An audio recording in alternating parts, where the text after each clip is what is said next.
হরিপ্রিয়া ভেতরের ঘরে চলে যেতেই অর্ণব আর পিসি নিজে থেকেই আবার বসে পড়ল। এবার পিসি দায়িত্ব তুলে নিলেন নিজের কাঁধে। ভাঙা ভাঙা ইংরেজিতে ছেলেটিকে বললেন হরিপ্রিয়ার মতোই ওরই বয়সী একটি মেয়ে যার নাম মঞ্জুরি, যে কিনা তার মা বাবার একমাত্র ভরসা ছিল। সে একদিন কলকাতায় তার ভাড়া বাড়ি থেকে হঠাৎই উধাও হয়ে গেল। আজ 2 মাস হতে চলেছে তার কোনো খোঁজ নেই। আমরা তার খোঁজে আমেরিকাতে ঘুরে এসেছি। যেখানে ওদের ট্রেনিং হয়েছিল সেখান থেকেই আমরা হরিপ্রিয়ার খোঁজ পাই।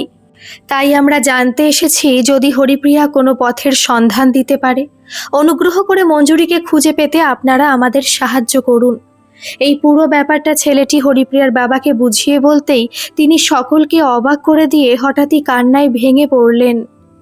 অর্ণব আর পিসি প্রথমটায় বেশ ঘাবড়ে গিয়েছিলেন, তারপর নিজেদের সামলে নিয়ে হরিপ্রিয়ার বাবার কথা মন দিয়ে শুনতে লাগলেন।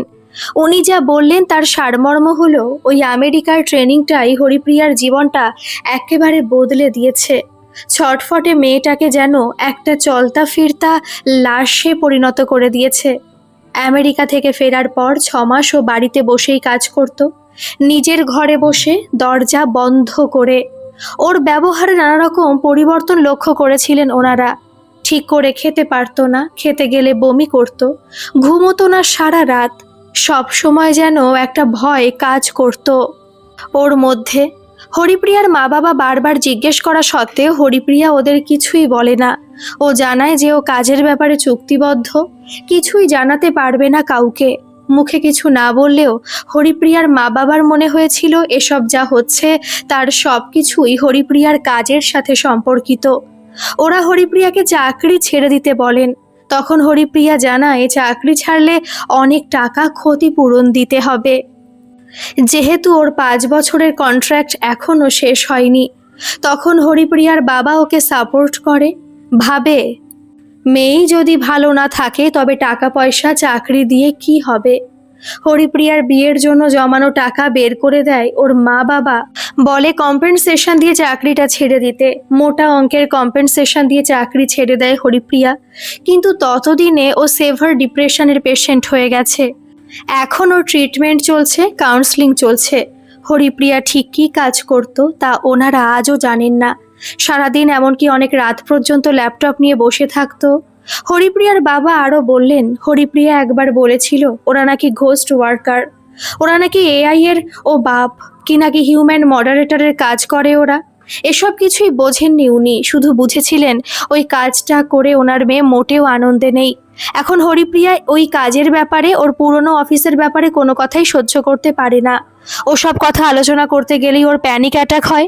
ওনারাও চান না ও পুরনো স্মৃতিচারণ করুক। এই কারণেই উনি মিথ্যে বলেছিলেন যে হরিপ্রিয়া বাড়িতে নেই, তার জন্য উনি দুঃখ প্রকাশ করলেন।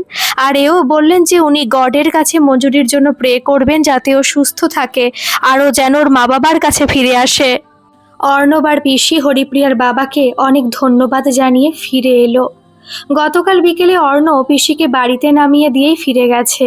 পিসিও সেই যে ঘরে গিয়ে দরজা দিয়েছেন আর দরজা খোলেননি। দেবাঞ্জনা ডিনারের জন্য ডেকেছিল। পিসি বলেছেন প্রচণ্ড জেটল্যাগ হচ্ছে, দেবী যেন ওকে আর না ডাকে, ঘুম হয়ে গেলে নিজেই বেরোবেন। দেবাঞ্জনাও আর ডাকেনি, কিন্তু এখন তো প্রায় 24 ঘন্টা হতে চলল। মিতু বলেছে দুপুরে ঘর থেকে বেরিয়ে 2টো কলা আর জলের বোতল নিয়ে পিসি আবার ঘরের দরজা দিয়েছে। দেবাঞ্জনা ভেবেছিল প্রথমবার বিদেশ ভ্রমণ করে এসে পিসি খুব উৎসাহের সাথে সব গল্প বলবেন, কিন্তু সেরকম কোনো লক্ষণ না দেখে একটু অবাকই হলো। রাতে আবার ডাকলো পিসিকে ডিনার করতে। পিসি বললেন মাথায় খুব ব্যথা, কাল সকালে কথা হবে। সকালে দেবাঞ্জনাকে ডাকতে হলো না, পিসি নিজেই বেরিয়ে এলেন। মিতুকে ডেকে বললেন মিতু 3 কাপ চা করতো আর স্যান্ডউইচ বানা একটু বেশি করে। দেবাঞ্জনা জিজ্ঞেস করলো 3 কাপ কেন, মিতু তো চা খায় না। পিসি উল্টে জিজ্ঞেস করলেন আজ তোর একটু দেরি করে বেরোলে চলবে? কেন? মঞ্জুরির ব্যাপারে কথা আছে। দেবাঞ্জনা বিস্ময়ের গলায় বলল চলবে হয়তো, দাঁড়াও দেখছি। দেবাঞ্জনা থানায় ফোন করে জেনে নিল তেমন কোনো আর্জেন্ট কাজ আছে কিনা। তারপর এও জানিয়ে দিল যে আজ ওর থানায় যেতে একটু দেরি হবে। তখনই বাইরে বাইকের হর্ন শোনা গেল। দেবাঞ্জনা দরজা খুলতেই অর্ণব ঢুকলো ঘরে। ওর চোখেও ক্লান্তির ছাপ। মিতু ও চা স্যান্ডউইচ দিয়ে গেল। পিসি চা আর একটা স্যান্ডউইচ তুলে নিয়ে গম্ভীর গলায় বললেন শোন দেবী, তোকে আমরা মিথ্যে বলেছি। আমাদের ফ্লাইট ক্যান্সেল হয়নি, একটা বিশেষ কাজে আমরা কোয়েম্বাটুর গিয়েছিলাম। দেবাঞ্জনা প্রায় চিৎকার করে উঠল, কোয়েম্বাটুর কেন? সেসব কথা তোকে অর্ণব বলবে। আমি খুবই ক্লান্ত, ওই জন্যই ওকে ডেকেছি। আর এসবের জন্য তুই অর্ণবকে কিছু বলবি না, ওকে দিয়ে আমি এক প্রকার জোর করে এসব করিয়েছি। অর্ণব মাথা নিচু করে বসেছিল। দেবাঞ্জনা আবার চিল্লিয়ে উঠল, আমি জানতাম এই তোমরা দুটো একত্র হলেই কোনো না কোনো ভুল ভাল কাজ করবে।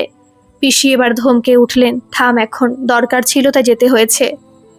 পিসি চাটা শেষ করে উঠে দাঁড়ালেন, অর্ণবের দিকে ফিরে বললেন, অর্ণব, তুমি সংক্ষেপে আমাদের আমেরিকার কোয়েম্বাটুরের ঘটনাগুলো দেবীকে বলো, আমি আসছি। পিসি নিজের ঘরের দিকে গেলেন। অর্ণব যতটা সম্ভব গুছিয়ে ওদের আমেরিকার কোয়েম্বাটুরের ঘটনাগুলো বলল দেবাঞ্জনাকে। দেবাঞ্জনা সমস্তটা শুনে অবাক হলেও চুপ করে থাকলো। খানিকক্ষণের মধ্যে পিসি তার নীল খাতাটা নিয়ে এসে বসলেন এবং বললেন, এবার আমার কথা মন দিয়ে শোন দুজনে। নীল খাতার একটা পাতা খুলে পিসি ওদের সামনে রাখলেন। তাতে বড় বড় অক্ষরে কয়েকটা শব্দ লেখা ছিল, PTSD, post stress disorder, tech giant, trend human moderator, ghost workers, AI algorithms. Debanjana বলল, এসব কি? পিসি গম্ভীর মুখে জিজ্ঞেস করলেন, সায়নের কি খবর? পুলিশ কাস্টাডিতেই আছে।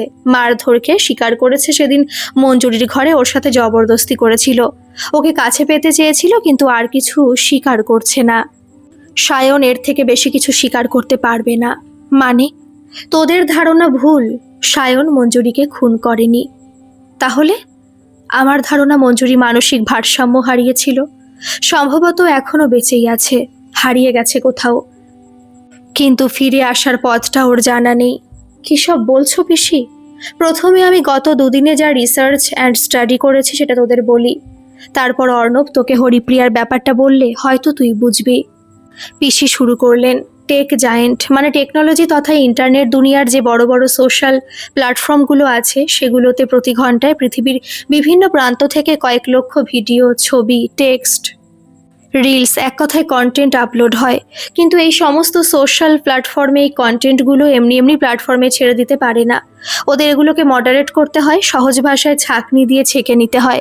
নেটওয়ার্ক দুনিয়ায় নিজেদের রেপুটেশন বজায় রাখার জন্য এটা অত্যন্ত প্রয়োজন। Child abuse, violence, sexual, adult content, এমনই বিভিন্ন লেভেলে কন্টেন্টগুলোকে লেভেলিং করতে হয় এবং দরকার মতো কিছু কন্টেন্ট ডিলিটও করতে হয়। এই কাজটি প্রাথমিকভাবে AI করলেও কিছু ক্ষেত্রে হিউম্যান মডারেটর মানে ট্রেনিং প্রাপ্ত মনুষ্য ব্রেনের প্রয়োজন হয়। এমনকি AI এর অ্যালগোরিদমস তৈরি করতেও হিউম্যান ব্রেনের প্রয়োজন হয়। এখন প্রশ্ন হলো, এই কাজের জন্য হিউম্যান ব্রেন কোথা থেকে পাওয়া যাবে? তার আগে জানতে হবে এই মডারেটিং ব্যাপারটা ঠিক কীরকমভাবে করা হয়। এই কাজে প্রত্যেক ওয়ার্কারকে প্রতিদিন 800 থেকে 1000 ভিডিও দেখতে হয় এবং লেভেল করতে হয়। এর অধিকাংশ ভিডিও অত্যন্ত কুৎসিত বা disturbing video, child abuse, violence, sexual violence, beheaded, human and animal torture, perverted content ইত্যাদি। ঘন্টার পর ঘন্টা কোনো সুস্থ মানুষের পক্ষে এই সমস্ত ভিডিও দেখা সম্ভব নয়। দীর্ঘদিন এই কাজ করার পর অনেক ক্ষেত্রে এই সমস্ত ওয়ার্কারদের মধ্যে নানা রকম মানসিক সমস্যা দেখা দেয়। ভয়, শারীরিক সম্পর্কে ঘৃণা এবং ভয়, খেতে না পারা, নসিয়া, ভমিটিং টেন্ডেন্সি, অনিদ্রা, সুইসাইডাল অ্যাটেম্পট, ভায়োলেন্স ইত্যাদি নানাবিধ উপসর্গ দেখা দেয়। কোনো সুস্থ মানুষের পক্ষে এই কাজ করা প্রায় অসম্ভব ব্যাপার। উন্নত ধনী দেশের মানুষেরা এ কাজ করতে চাইবে না। এই জন্য ডাইরেক্টলি অথবা থার্ড পার্টি মানে কিছু মাল্টিন্যাশনাল কোম্পানির মাধ্যমে এই সব ওয়ার্কারদের হায়ার করা হয়। এদের ঘোস্ট ওয়ার্কার বলে চিহ্নিত করা হয়, কারণ এদের পরিচয় কোথাও নথিভুক্ত করা হয় না। একভাবে দেখতে গেলে কাজটি খুবই সেন্সিটিভ কাজ। অত্যন্ত সূক্ষ্মভাবে প্রতিটি ভিডিও, ছবি, রিল পর্যবেক্ষণ করতে হয় এবং লেভেল করতে হয়। প্রয়োজন বুঝে অ্যাডাল্ট মার্ক করতে হয় অথবা প্ল্যাটফর্ম থেকে ডিলিট করতে হয়। তাই এই কাজে ডেডিকেটেড ওয়ার্কার প্রয়োজন, কারণ এর উপরে প্ল্যাটফর্মের রেপুটেশন নির্ভর করছে। এই কারণে এই সব কোম্পানি অথবা ওই থার্ড পার্টি পৃথিবীর গরিব দেশগুলো থেকে ওয়ার্কার চুজ করে, যারা কম টাকার বিনিময়ে এই কাজ করতে বাধ্য হয়। আরও একটা ব্যাপার, এরা সাধারণত মহিলা ওয়ার্কার প্রেফার করে, কারণ পরিসংখ্যান অনুযায়ী মহিলারা বাড়িতে থেকে কাজ করতে পছন্দ করে আর এই কাজ ঘরে বসেই করা সম্ভব। তাছাড়া বেশিরভাগ ক্ষেত্রে দেখা যায় মহিলারা নিজেদের কাজের প্রতি অনেক বেশি অনেস্ট থাকে। পরিসংখ্যান বলছে আমাদের দেশের অনেক ব্যাকওয়ার্ড উপজাতির মেয়েরা, যারা হয়তো ফার্স্ট জেনারেশন গ্র্যাজুয়েট, প্রত্যন্ত গ্রামে নিজেদের ঘরে বসে তারা অল্প কিছু টাকার বিনিময়ে দিনের পর দিন এই কাজ করে চলেছে। এইসব মেয়েদের একটা বড় অংশ কিছুদিন কাজ করার পর হয় মানসিক রোগীতে পরিণত হচ্ছে অথবা সাইকোলজিক্যালি নম্ব হয়ে যাচ্ছে। মানে এসব ভিডিও রিল দেখতে দেখতে এদের এমন অবস্থা হয় যে এরপর ওই সব ভিডিও দেখেও যেমন তাদের কোনো অনুভূতি হয় না, তেমনি জীবনের বাকি অনুভূতিগুলো লোপ পায় এদের। এতক্ষণ এক নাগাড়ে কথা বলে পিসি একটু থামলেন, দম নিলেন, গ্লাসের জলটা ঢকঢক করে শেষ করলেন। দেবাঞ্জনার অর্ণব এতক্ষণ হাঁ করে শুনছিল পিসির কথা। দেবাঞ্জনার মনে পড়ল কোনো পোস্ট খারাপ লাগলে আমরা সেটাকে রিপোর্ট করতে পারি। তারপরে কতগুলো অপশান আসে, why are you reporting this post, adult content, harassment or abuse, suicide, violent, disturbing ইত্যাদি। আমরাও হয়তো পছন্দ মতো একটা অপশান ক্লিক করে দিই, কিন্তু তার পেছনে যে এত ভয়াবহ একটা ব্যাপার থাকতে পারে সেটা কখনো ভেবে দেখেনি দেবাঞ্জনা। পিসি যেন ওর মনের কথা টের পেয়ে আবারও বললেন, আমরা কোন কোন পোস্টকে রিপোর্ট করার পর সেটাকে স্কুটিনি করাটাও এদের কাজ, কিন্তু সেটা ওদের কাজের একটা ছোট্ট অংশ মাত্র। বাকি আরও হাজার হাজার লক্ষ লক্ষ ভয়ঙ্কর ডিস্টার্বিং ভিডিও এইসব ওয়ার্কারদের প্রতিদিন প্রতিনিয়ত দেখতে হয়। পিসি একটু থামলেন, তারপর আবার বলতে শুরু করলেন, আমার ধারণা মঞ্জুরি, হরিপ্রিয়া এরা এরকমই কোনো জালে জড়িয়ে পড়েছিল। হরিপ্রিয়ার সমস্যাটা ওর বাড়ির লোক বুঝতে পেরেছিল। ওদের সামর্থ্য ছিল আর্থিকভাবে মেয়েকে সাপোর্ট করার, তাই ওরা কম্পেনসেশনের বিশাল অঙ্কের টাকাটা দিয়ে হরিপ্রিয়াকে চাকরিটা ছাড়তে সাহায্য করেছেন। কিন্তু মঞ্জুরির পরিস্থিতিটা ছিল অন্য রকম। মঞ্জুরির বাবার অত টাকা দেবার সামর্থ্য ছিল না, সেটা মঞ্জুরি জানতো। মঞ্জুরি ছিল ওর ফ্যামিলির একমাত্র আর্নিং মেম্বার, তাই চাকরিটা ছাড়াও ওর পক্ষে সম্ভব ছিল না। যেহেতু মঞ্জুরি একা থাকতো, তাই ওর সমস্যাগুলো কারোর চোখে তেমনভাবে ধরা পড়েনি। মঞ্জুরিও দিনের পর দিন এই কাজ করে গেছে যন্ত্রের মতো। হয়তো সায়নের সাথে ওর অতীতের ঘনিষ্ঠতার স্মৃতি ওর কাছে ভয়ের কারণ হয়ে দাঁড়িয়েছিল, তাই ও সায়নকে ভয় পেতে শুরু করে। এই জন্যই হয়তো সায়নের মোবাইল নাম্বারটা ফেয়ার বলে সেভ করে রেখেছিল ওর ফোনে। সায়নকে অ্যাভয়েড করতে শুরু করে, কারণ সায়নের সঙ্গ ওকে এইসব ভয়ঙ্কর কুরুচিকর ভিডিওর কথা মনে করিয়ে দিত। সায়ন মঞ্জুরির এই ব্যবহারের অন্য মানে বুঝেছিল। এরকমই কোনো দুর্বল মুহূর্তে হয়তো মঞ্জুরি দীপঙ্করকে ফোন করেছিল, হয়তো একটু আশ্বাসের আশা করেছিল, কিন্তু সেখান থেকেও এক প্রকার বঞ্চিতই হয়েছিল। ধীরে ধীরে সকলের অগোচরে বদলে যেতে থাকে মঞ্জুরি, বদলে যেতে থাকে ওর মস্তিষ্কের অনুভূতিগুলো। রান্না বান্না ছেড়ে দেয়, চিপস খেয়েই হয়তো কাটিয়েছে বেশ কিছুদিন। ধীরে ধীরে একটা যন্ত্রে পরিণত হয় ও। মানসিক রোগ গ্রাস করে ওকে। এই মানসিক রোগটা ট্রিগার করে যেদিন সায়ন ওর কাছে যায় এবং ওকে শারীরিকভাবে মঞ্জুরির ঘনিষ্ঠ হতে চায়, যেটা কিনা তখন ওর কাছে ছিল শুধুমাত্র একটা মানসিক ট্রমার বিষয়, এরপরই মঞ্জুরি সায়নকে আঘাত করে, ওর সমস্ত জিনিস নিয়ে চলে যেতে বলে ওকে। 11ই সেপ্টেম্বর রাত থেকে 12ই সেপ্টেম্বরের মধ্যে কোনো একটা সময় মঞ্জুরি সম্পূর্ণভাবে মানসিক ভারসাম্য হারিয়ে ফেলে। ওর বিড়ালটাকেও সম্ভবত নিজেই হত্যা করে নৃশংসভাবে, কারণ তখন মঞ্জুরি নামক মেয়েটি পরিণত হয়েছে একটা যন্ত্রে, একটা নৃশংস যন্ত্রে, যার মন বলে কিছু ছিল না, ছিল না দয়া মায়া, প্রেম ভালোবাসা, আনন্দ দুঃখের মতো অনুভূতিগুলো। মঞ্জুরি নিজেকেও শেষ করে দিতে চেয়েছিল, হয়তো হাতের শিরা কেটে। সেই রক্তই পাওয়া যায় ওর ঘরে, কিন্তু তাতে সফল না হওয়ায় আর ওই পরিবেশ থেকে পালানোর জন্য ওই বাড়ি থেকে সেদিন বেরিয়ে যায়। তারপরের অ্যালগোরিদমটার মেলানো যাচ্ছে না। পিসি মাথাটা চেপে ধরে গায়ে এলিয়ে দিলেন সোফায়। খানিকক্ষণ সবাই নিস্তব্ধ। তারপর অর্ণবী প্রথম কথা বলল, কিন্তু পিসি, এ সবই তো আপনার ধারণা মাত্র। না, এটা আমার রিসার্চের রিপোর্ট, কিন্তু এই রিপোর্টের সপক্ষে কোনো প্রমাণ তো নেই আমাদের হাতে। দেবাঞ্জনা তখনও চুপ করেছিল। হয়তো সমস্তটা তালগোল পাকিয়ে যাচ্ছিল ওর মনের মধ্যে, হয়তো নিজেকে তৈরি করছিল পরবর্তী পদক্ষেপের জন্য। এবার পিসি দেবাঞ্জনার দিকে ফিরে বললেন, আচ্ছা দেবী, তুই বলেছিলি মঞ্জুরির ল্যাপটপের কোনো একটা ফাইল তোরা খুলতে পারছিলিস না, সেটা কি খোলা সম্ভব হয়েছে? না ওটা 3 লেয়ার পাসওয়ার্ড দিয়ে প্রোটেক্টেড। প্রথম দুটো লেয়ার পাসওয়ার্ড খোলা গেলেও তৃতীয় লেয়ারের পাসওয়ার্ডটা মঞ্জুরির ব্রেনের মতোই দুর্বুদ্ধ। তোমার কথা মতো ওটাও মঞ্জুরির সাথে সাথেই হারিয়ে গেছে। ওর কাজের বা অ্যাসাইনমেন্টের কোনো প্রমাণ পাওয়া গেছে? না, কোথাও কিছু নেই, পাবি না। শর্ত অনুযায়ী এক একটা অ্যাসাইনমেন্ট শেষ হবার সাথে সাথেই সেটাকে সিস্টেম থেকে সম্পূর্ণভাবে ডিলিট করে দেবার নির্দেশ থাকে ঘোস্ট ওয়ার্কারদের কাছে। পিসি আবারও বললেন, দেবী, মঞ্জুরি ল্যাপটপটা কি একবার আনানো যায়? দেবাঞ্জনা একটু ভেবে নিয়ে ফোন করলো অরুণকে, বলল ল্যাপটপটা নিয়ে ওর বাড়িতে আসতে। খানিকক্ষণের মধ্যেই সাইবার সেকশনের অরুণ মঞ্জুরির ল্যাপটপটা নিয়ে হাজির হলো। দেবাঞ্জনা জিজ্ঞেস করলো, এফ ফাইলটা খোলা গেছে? না ম্যাডাম, ওর 3rd লেভেলের 10 ডিজিটের পাসওয়ার্ডটা কিছুতেই হ্যাক করা যাচ্ছে না। পিসি বললেন, দেবী, ল্যাপটপটা একবার চালাবি? দেবাঞ্জনা বোতাম টিপতে একটি 23-24 বছরের মেয়ের হাসি মুখের ছবি ফুটে উঠল পর্দায়। পিসি অস্ফুট স্বরে বললেন, ভারী সুন্দর ছিল মঞ্জুরির হাসিটা। তারপরে নিজেকে সামলে নিয়ে বললেন, এফ ফাইল মানে? এবার অরুণ উত্তর দিল, মঞ্জুরি ল্যাপটপে একটা ফাইল আছে যেটাকে মঞ্জুরি এফ নাম দিয়েছিল, সেটাই খোলা যাচ্ছে না। পিসি মঞ্জুরির ছবিটার দিকে তাকিয়ে বললেন, এফ ফর ফেয়ার, মানে ভয়, আতঙ্ক। দেবী, সায়নের সেই ফোন নম্বরটা তোর কাছে আছে না, যেটাকে মঞ্জুরি ফেয়ার নামে সেভ করেছিল?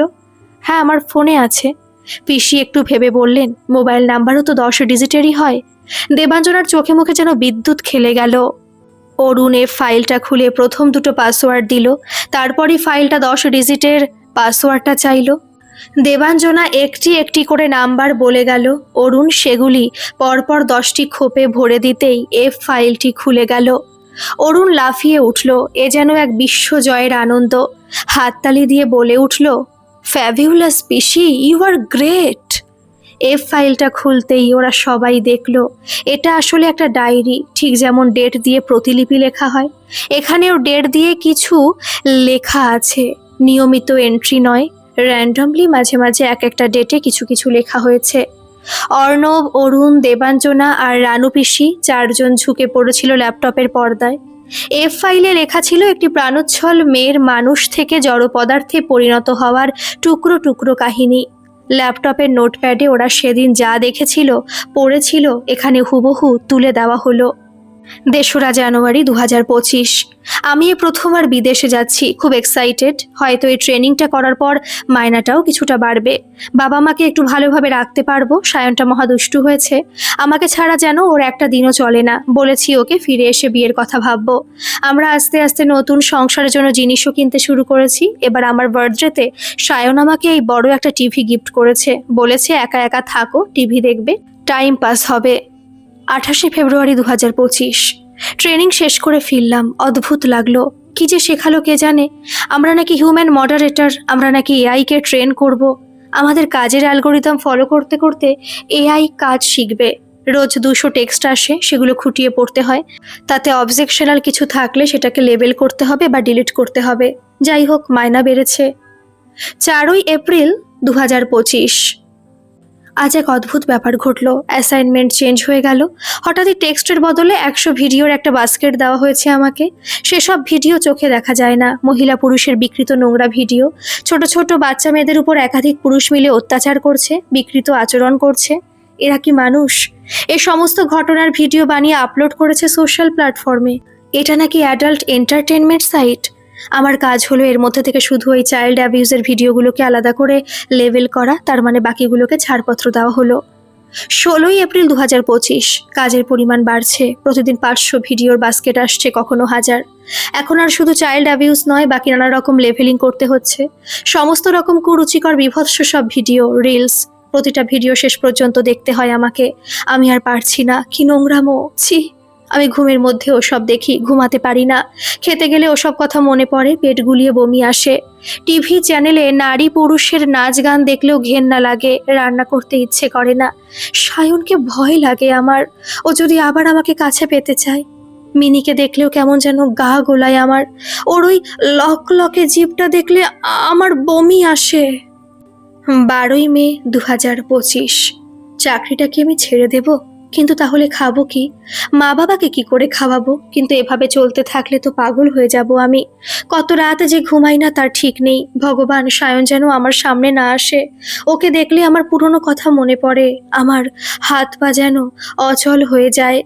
মিনিটাকেও অসহ্য লাগে। গায়ের উপর উঠে আসে, কেমন নরম স্যাঁতসেঁতে ওর শরীরটা। আমার হাত চাটে, ঘৃণা লাগে আমার। মেরেই ফেলবো একদিন ওকে। এমা, ছি ছি, কি ভাবছি আমি! মিনি আমার কত প্রিয়। 19শে জুন 2025। আজ একটি ভিডিও এলো। আমি ভয়ে চোখ ঢেকে ফেললাম। 4জন মানুষ আরেকটি মানুষকে হাত পা বেঁধে মারছে, তার নখ উপড়ে ফেলছে। শেষে লোকটাকে মেরেই ফেললো ওরা। এরা কার? এসবই কি তাহলে ডার্ক ওয়েব? সেখানে নাকি মানুষ টাকা দিয়ে এমন বিকৃত ভিডিও দেখে। এরা কি সত্যি মানুষ? আমি সার্চ করে দেখেছি, ডার্ক ওয়েবে কোনো ইউজারের অস্তিত্বের প্রমাণ থাকে না, কেউ জানতে পারে না এদের আইডেন্টিটি। কিন্তু আমি কেন? আমাকে কেন দেখতে হচ্ছে এসব বিকৃত ভিডিওগুলো? আমি তো চাইনি এসব দেখতে। মাঝে মাঝে মনে হয় নিজেকেই শেষ করে ফেলি, কিন্তু সাহস হয় না। এসব কি? এত নোংরামো, এত হিংসা কেন পৃথিবীতে? কাকে বলবো আমি এসব কথা? সায়নকে বলতে পারবো না, তাহলেও আমাকে ঘৃণা করবে। দীপঙ্কর, দীপঙ্কর কি বুঝবে আমাকে? 1 জুলাই 2025। আমার মনে হচ্ছে আমি পাগল হয়ে যাচ্ছি। সব সময় ভয় লাগে। প্রতি রাতে আমি ওই সব স্বপ্নই দেখি। মাঝে মাঝে সায়নকেও দেখি স্বপ্নে। দেখিও পিশাচ হয়ে গেছে। আমি পাপ করছি, ঘোর পাপ। ভগবান আমাকে ক্ষমা করো। ওই প্রত্যেকটা মানুষ যাদের আমি অত্যাচারিত হতে দেখছি, মরে যেতে দেখছি রোজ, প্রতি ঘন্টায়, প্রতি মিনিটে, ওদের অভিশাপ লাগবে আমার।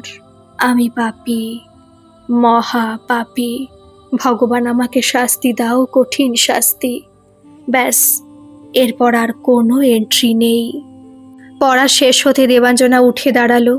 তারপর নিজের ঘরের দিকে চলে গেল। পিসি বললেন, থাক, ওকে এখন একাই থাকতে দাও। যতই পুলিশের চাকরি করুক, এখনো আমার সে ছোট্ট দেবী রয়ে গেছে। ওর অনুভূতিগুলো এখনো মরে যায়নি। মঞ্জুরিরও তো দেবীর মতোই বয়স হবে, তাই না? পিসি অর্ণব আর অরুণকে বললেন, তোমরা খেয়ে যেও, অনেক বেলা হয়ে গেছে। ওরাও উঠে দাঁড়ালো। বলল, আজ আর খেতে পারবো না পিসি, আমরাও এখন যাই, পরে কথা হবে দেবাঞ্জনের সাথে। বিষণ্ণ মুখে ওরাও বেরিয়ে গেল। সকলের মনে এখন একটাই প্রশ্ন, মঞ্জুরি কি বেঁচে আছে? থাকলে কি অবস্থায়? কোথায় আছে? সন্ধে হয়েছে খানিক আগে। রানু পিসি আর দেবাঞ্জনা বসে আছে ড্রয়িং রুমে।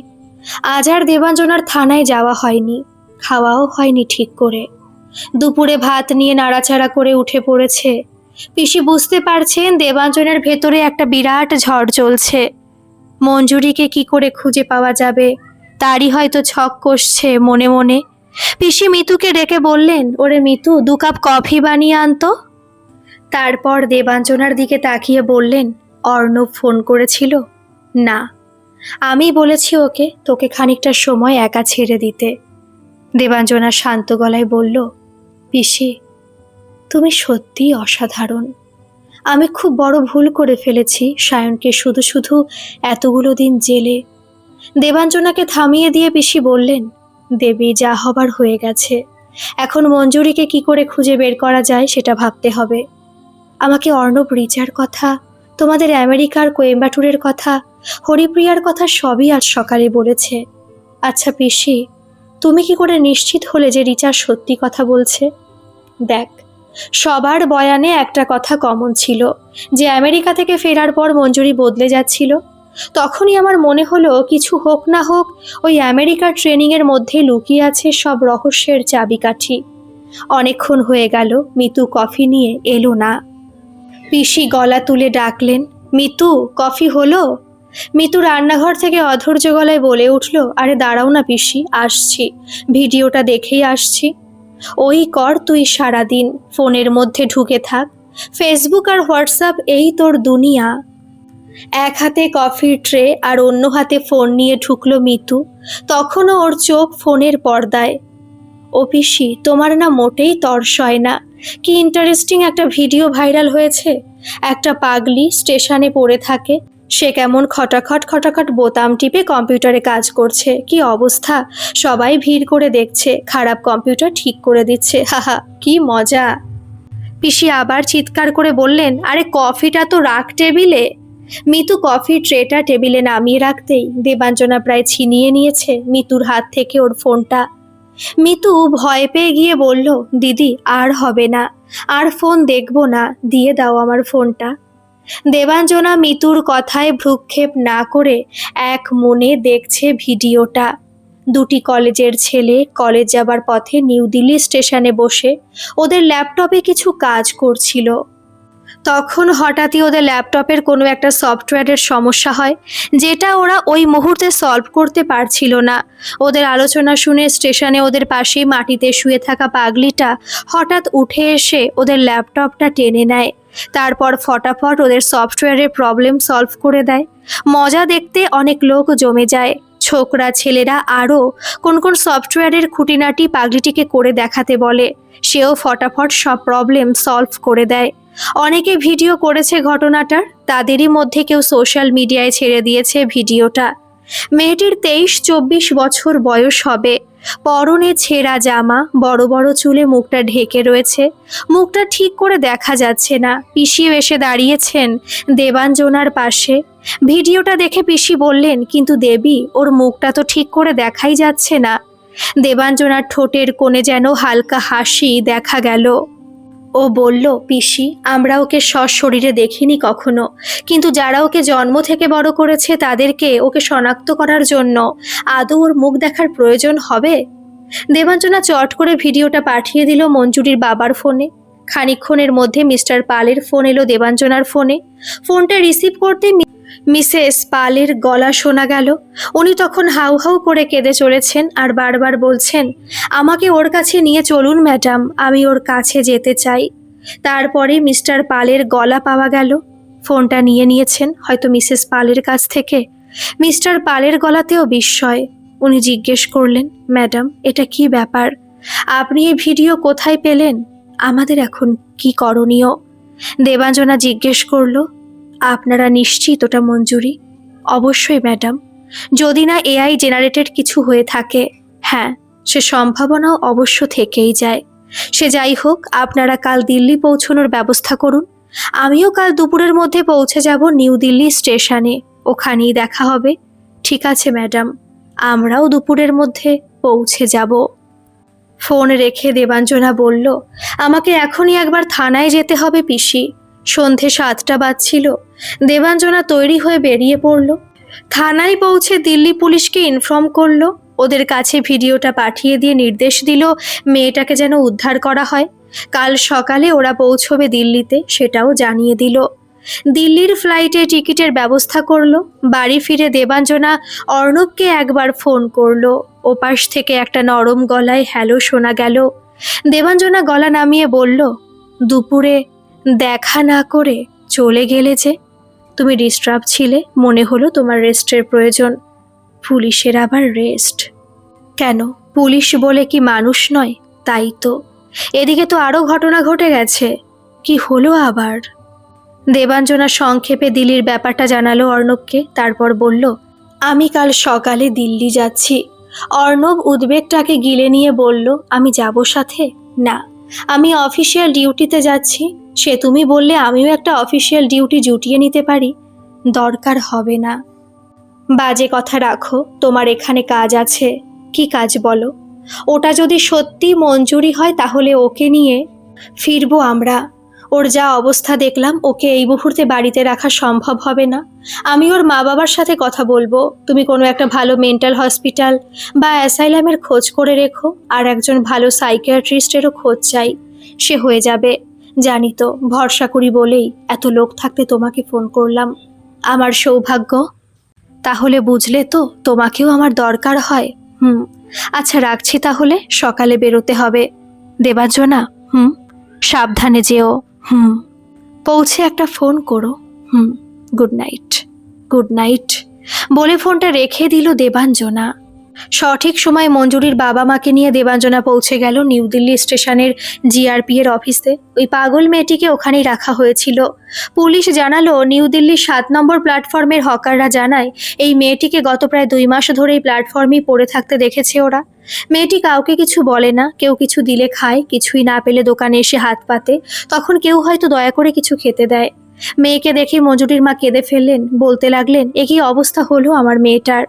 আমি আর ওকে কাজ ছাড়া করবো না, নুন ভাত খেয়ে থাকবো তবু ভালো, তবু আমি ওকে কোথাও যেতে দেব না। মঞ্জুরির ভাবলেশীর মুখে কোনো পরিবর্তন দেখা গেল না, শুধু উদাস দৃষ্টিতে চেয়ে থাকলো ওর জন্মদাতা আর জন্মদাত্রীর দিকে। হয়তো স্মৃতির গভীরে ডুব দিয়ে খুঁজে বেড়াচ্ছিল হারিয়ে যাওয়া অমূল্য কোনো সুখ স্মৃতিকে। সমস্ত ফর্মালিটি সম্পন্ন করে দেবাঞ্জনারা যখন মঞ্জুরিকে নিয়ে কলকাতা এয়ারপোর্টে এসে নামলো, তখন অর্ণব আর রানু পিসি গাড়ি নিয়ে অপেক্ষা করছিল এয়ারপোর্টের বাইরে। হোটেলের ঘরে মঞ্জুরির মা ওকে ভালো করে স্নান করিয়ে নতুন জামা পরিয়ে দিয়েছেন। এখনো পর্যন্ত মঞ্জুরির মুখ দিয়ে একটি কথাও বের হয়নি, কোনো কিছুতেই বাধা দেয়নিও, কেবল শূন্য দৃষ্টিতে তাকিয়ে থেকেছে। মনোবিতান অ্যাসাইলামে এসে পৌঁছতেই মঞ্জুরিকে ডক্টর শান্তনু ভট্টাচার্য সাইকিয়াট্রিস্টের কাছে নিয়ে যাওয়া হলো। মনে হলো মঞ্জুরি যেন ডাক্তারের রুমে একা ঢুকতে ভয় পাচ্ছে। তখন মিসেস পাল সঙ্গে যেতেও আর বাধা দিল না। ডাক্তার সমস্তটা পরীক্ষা করে বললেন, এই রোগের নাম PTSD, post traumatic stress disorder. এটা সিভিয়ার স্টেজ। রোগের নামটা শুনতে দেবাঞ্জনা একবার তাকালো পিসির দিকে, মনে মনে ভাবলো, কি অসাধারণ বুদ্ধিমত্তাই মহিলার। সমস্ত প্রমাণ, সমস্ত সাক্ষী যখন একদিকে ছিল, তখন পিসি স্রোতের সম্পূর্ণ বিপরীতে গিয়ে সমস্তটা বুঝিয়ে বলেছিলেন ওদের। শ্রদ্ধায় দূর থেকেই পিসির উদ্দেশ্যে মাথা নোয়ালো দেবাঞ্জনা। 1 বছর পর মঞ্জুরির চাকরির রেজিগনেশন লেটার পৌঁছে দেওয়া হয়েছে গ্লোবটেকের অফিসে। সাথে মঞ্জুরির মা বাবা গ্লোবটেকের বিরুদ্ধে চরম অস্বাস্থ্যকর পরিবেশের এমপ্লয়ীদের কাজ করানোর অভিযোগে একটা কেস করেছেন, সেই কেস চলছে। মঞ্জুরি এখনো মনোবিতানেই আছে। মকাই বাড়িতে এই রোগের তেমন ভালো কোনো হসপিটাল নেই, তাই ওর বাবা মা চান মঞ্জুরিকে সম্পূর্ণ সুস্থ করে বাড়ি নিয়ে যেতে। এখন মঞ্জুরি অনেকটাই সুস্থ, কথা কম বললেও কাছের মানুষদেরও চিনতে পারে। মকাই বাড়ির কিছু কিছু স্মৃতি ওর মনে আছে, কিন্তু কলকাতার কোনো কথা বললেই ওর মধ্যে একটা প্যানিক অ্যাটাক শুরু হয়। তাই ডাক্তার বলেছেন যে সময়টার কথাও ভুলে যেতে চায়, সে সময়কার কথা ওর সামনে না বলতে। ওর মা বাবা প্রথমে কিছু মাস কলকাতাতেই ছিলেন, এখন বাড়ি গেছেন। 15 দিনে একবার করে আসেন মঞ্জুরিকে দেখতে। আরও একজন আছে যে রোজ বিকেলে ভিজিটিং আওয়ার্সে এসে মঞ্জুরির পাশে বসেই থাকে। খুব বেশি কথা হয় না ওদের মধ্যে, কিন্তু সে বিশেষ মানুষটিকে দেখলেই মঞ্জুরির ঠোঁটের কোণায় এক চিলতে হাসি ফুটে ওঠে। হ্যাঁ, ও দীপঙ্কর, মঞ্জুরির বাড়িওয়ালার ছেলে। এখন ওর পোস্টিং কলকাতাতেই। মাঝে একদিন রিচা আর সায়ন এসেছিল রানু পিসির বাড়িতে। মোটা টাকা দিয়ে গেছে পিসির পারিশ্রমিক হিসাবে। পিসি প্রথমে টাকাটা নিতে রাজি হয়নি, কিন্তু ওরা বলেছে সায়নকে নির্দোষ প্রমাণ করার জন্য ওরা পিসির কাছে চিরঋণী হয়ে থাকবে। এটা পিসির পারিশ্রমিক মাত্র। আজ দেবাঞ্জনার অর্ণব পিসিকে নিয়ে মনোবিতানে এসেছে। মঞ্জুরিকে দূর থেকে দেখেছে ওরা। মঞ্জুরি এখনো বাইরের লোকের সামনে কমফোর্টেবল নয়। পিসি ওনার পারিশ্রমিকের পুরো টাকাটাই মঞ্জুরির চিকিৎসার জন্য ডোনেট করতে চেয়েছিলেন, তাই আজ ওরা মনোবিতানে। এখন পড়ন্ত বিকেল। পিসি চেকটা নিয়ে মনোবিতানের অফিসের দিকে এগিয়ে গেলেন। দেবাঞ্জনার অর্ণব দাঁড়িয়েছিল মনোবিতানের পার্কটার বাইরে। ওরা দুজনেই তাকিয়ে আছে পার্কের ভেতরের একটা বেঞ্চের দিকে। বেঞ্চের দু মাথায় দুটি ছেলে মেয়ে বসে আছে, মাঝখানটা ফাঁকা। দুজনেই তাকিয়ে আছে অস্তগই সূর্যটার দিকে, মঞ্জুরি আর দীপঙ্কর। দেবাঞ্জনা বলল, মানুষ, পশু পাখি, প্রকৃতি, এসব কত সুন্দর সৃষ্টি ভগবানের, অথচ সেসব নিয়ে আমরা কেমন কাটাছেঁড়া করছি। আমাদের মস্তিষ্ক, চিন্তা শক্তি কিছুই রেহাই পাচ্ছে না মানুষের এই আগ্রাসী চাহিদা থেকে। অর্ণব বলল, সেই জন্যই তো এই বিপর্যয়, এই ধ্বংসের খেলা চলছে। অথচ দেখো, যে প্রযুক্তি মঞ্জুরির এই অবস্থার জন্য দায়ী, সেই প্রযুক্তি, সেই সোশ্যাল মিডিয়াই শেষ পর্যন্ত মঞ্জুরিকে ফিরিয়ে দিল। দেবাঞ্জনা হেসে বলল, মনে আছে আমরা ছোটবেলায় রচনা লিখতাম, বিজ্ঞান আশীর্বাদ না অভিশাপ? ঠিক তাই। আচ্ছা অর্ণব, মঞ্জুরি কি কোনোদিন সম্পূর্ণ সুস্থ হয়ে উঠবে? নিশ্চয়ই উঠবে। ওর মা বাবার ভালোবাসা, দীপঙ্করের ভালোবাসা আছে ওর সাথে, নিশ্চয়ই ভালো হয়ে উঠবে ও। তুমি কি মনে করো ভালোবাসাই সবকিছুর মহৌষধ? অর্ণব উৎসাহে বলে উঠল, অবশ্যই অবশ্যই।